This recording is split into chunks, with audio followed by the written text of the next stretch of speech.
Я на скамейке запасных. И ты, наверное, не видишь или не чувствуешь, но ты сидишь вместе со мной. И это наш выбор.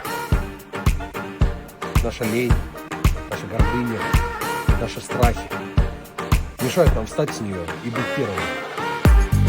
Почему мы выбираем сидеть на скамейке запасных, пока другие достигают своих целей, идут к своей мечте?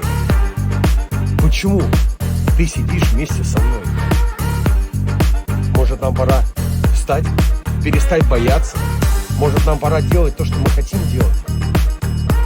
Если брать всю жизнь в отрезке, она же такая короткая. А кто-то проводит всю жизнь на этой скамейке запасных.